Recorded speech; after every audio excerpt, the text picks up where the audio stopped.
The Christmas Cuckoo.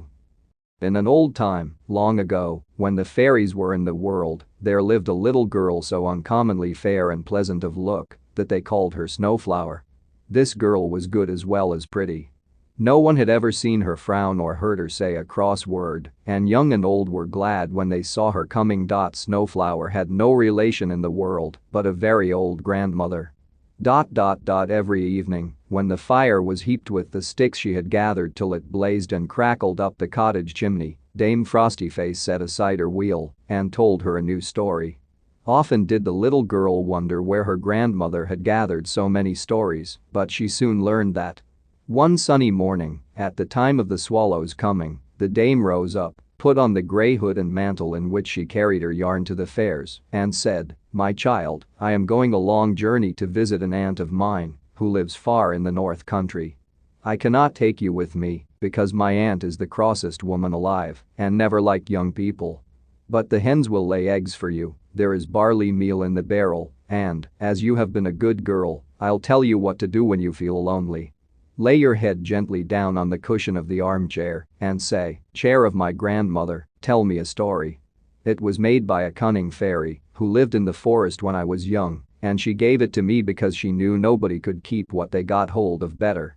Remember, you must never ask a story more than once in the day, and if there be any occasion to travel, you have only to seat yourself in it and say, "Chair of my grandmother, take me such a way." It will carry you wherever you wish, but mind to oil the wheels before you set out, for I have sat on it these 40 years in that same corner. Having said this, Dame Frostyface set forth to see her aunt in the north country. Snowflower gathered firing and looked after the hens and cat as usual. She baked herself a cake or two of the barley meal, but when the evening fell the cottage looked lonely. Then Snowflower remembered her grandmother's words and, laying her head gently down, she said, "Chair of my grandmother, tell me a story." Scarce were the words spoken when a clear voice from under the velvet cushion said, "Listen to the story of the Christmas Cuckoo. Once upon a time there stood in the midst of a bleak moor, in the north country, a certain village. All its inhabitants were poor, for their fields were barren, and they had little trade, but the poorest of them all were two brothers called Scrub and Spare, who followed the cobbler's craft and had but one stall between them. It was a hut built of clay and wattles. The door was low and all was open, for there was no window. The roof did not entirely keep out the rain, and the only thing comfortable about it was a wide hearth, for which the brothers could never find wood enough to make a sufficient fire. There they worked in most brotherly friendship, though with little encouragement. The people of that village were not extravagant in shoes, and better cobblers than Scrub and Spare might be found.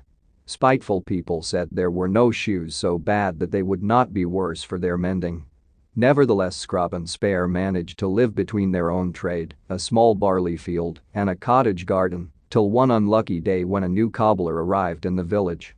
He had lived in the capital city of the kingdom and, by his own account, cobbled for the queen and the princesses.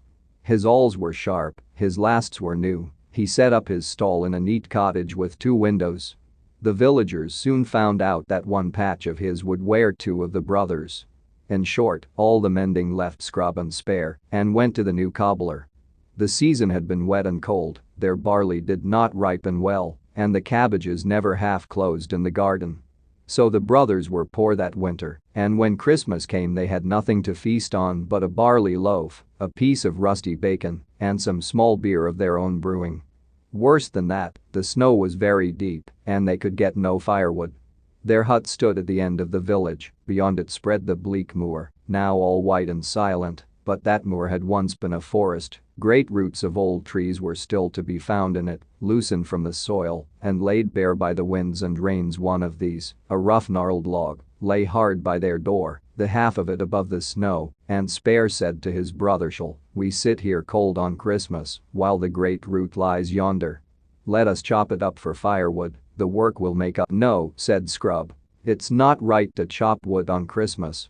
Besides, that root is too hard to be broken with any hatchet. Hard or not, we must have a fire," replied Spare. "Come, brother, help me in with it. Poor as we are, there is nobody in the village will have such a Yule log as ours." Scrub liked a little grandeur, and in hopes of having a fine Yule log, both brothers strained and strove with all their might till, between pulling and pushing, the great old root was safe on the hearth and beginning to crackle and blaze with the red embers. In high glee, the cobblers sat down to their beer and bacon. The door was shut, for there was nothing but cold moonlight and snow outside, but the hut, strewn with fir boughs and ornamented with holly, looked cheerful as the ruddy blaze flared up, and rejoiced their hearts. "Long life and good fortune to ourselves, brother," said Spare. "I hope you will drink that toast, and may we never have a worse fire on Christmas." "But what is that?" Spare set down the drinking horn, and the brothers listened astonished, for out of the blazing root they heard, "Cuckoo, cuckoo," as plain as ever the spring bird's voice came over the moor on a May morning. "It is something bad," said Scrub, terribly frightened. "Maybe not," said Spare.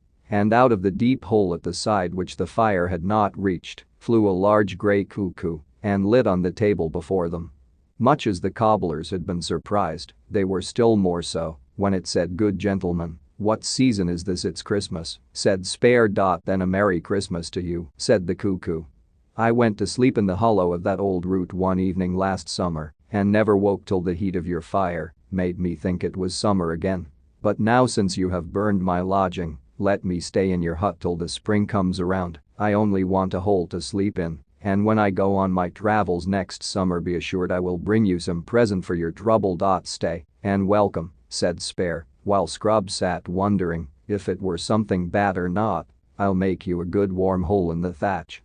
But you must be hungry after that long sleep. Here is a slice of barley bread. Come help us to keep Christmas." The cuckoo ate up the slice, drank water from the brown jug, for he would take no beer, and flew into a snug hole which Spare scooped for him in the thatch of the hut. Scrub said he was afraid it wouldn't be lucky, but as it slept on and the days passed he forgot his fears. So the snow melted, the heavy rains came, the cold grew less, the days lengthened, and one sunny morning the brothers were awakened by the cuckoo shouting its own cry to let them know the spring had come. "Now I'm going on my travels," said the bird, "over the world to tell men of the spring.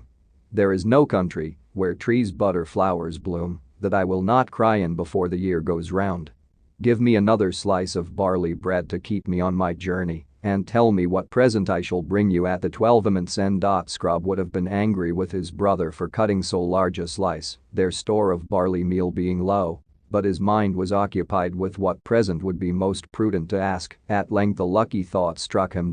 "Good Master Cuckoo," said he, "if a great traveler who sees all the world like you could know of any place where diamonds or pearls were to be found, one of a tolerable size broad in your beak would help such poor men as my brother, and I to provide something better than barley bread for your next entertainment."